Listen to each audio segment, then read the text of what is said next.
जय जय श्री हरि। कार्तिक महात्म्य 15वां अध्याय। नारद जी बोले, शिव जी के गण वीरभद्र को गिरा देखकर भय से चिल्लाते हुए शिव जी के पास गए। कोलाहल सुनकर शिव जी बैल पर चढ़कर हंसते हुए संग्राम में आए।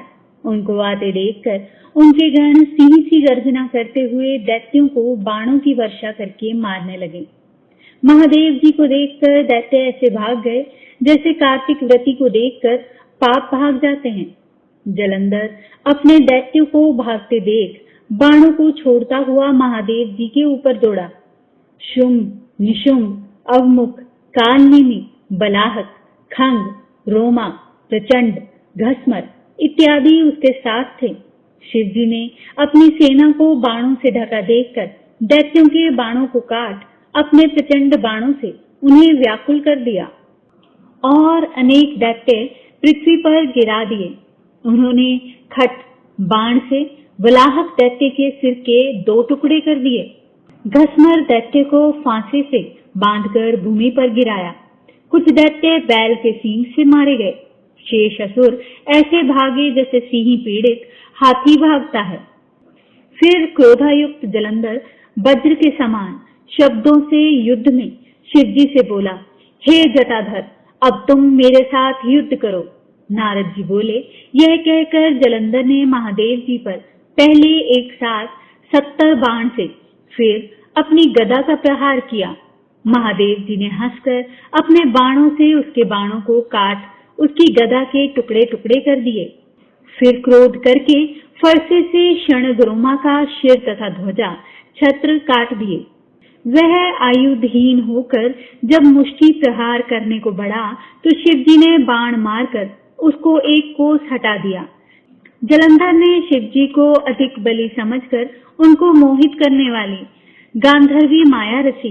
फिर क्या था, गंधर्व अप्सराएं गाने और नाचने लगे और मृदंग बजाने लगे। उस आश्चर्य को देखकर महादेव जी नींद से मोहित हो हाथ से गिरते हुए अस्त्रों को भी भूल गए। तब जलंधर ने शुंभ निशुंभ को छोड़ 10 भुज, 5 मुख, 3 नेत्र और जटाओं को धारण करके शिव रूप बना बैल पर बैठ गया। पार्वती जी रुद्र को आया जानकर सखियों के बीच से उठकर दर्शन के लिए आई। तब उसने सुंदर पार्वती को देखकर वीर्य छोड़ दिया और जड़ हो गया। तब गौरी दैत्य को जानकर शीघ्र ही वहीं से अंतर्ध्यान हो उत्तर दिशा में मानसरोवर चली गई।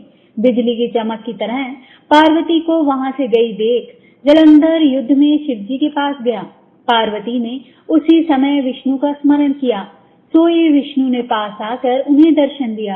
पार्वती बोली, हे विष्णु, जलंधर दैत्य का किया दुर्मति का कर्म क्या आपको नहीं मालूम है? श्री भगवान बोले, जैसे वह तुमको छलने आया है इसी प्रकार हम भी उसकी स्त्री के साथ छल करेंगे, क्योंकि उसकी स्त्री पतिव्रता होने से वह मारा नहीं जा सकता। नारद जी बोले, विष्णु भगवान यह कहकर जलंधर के नगर को गए और रुद्र गंधर्व समेत युद्ध में स्थित रहे। दैत्य की माया हटने पर शिव जी को बोध हुआ। महादेव जी ने क्रोधयुक्त हो जलंधर पर चढ़ाई करी। तब उस दैत्य ने भी शिव जी को बाणों की वर्षा से ढक दिया। जय श्री हरि। अगली कथा सुनने के लिए हमारी इस वीडियो को लाइक करें, चैनल को सब्सक्राइब करें। अपने मित्रों और परिजनों के साथ इस कथा को शेयर जरूर करें। जय जय श्री हरि।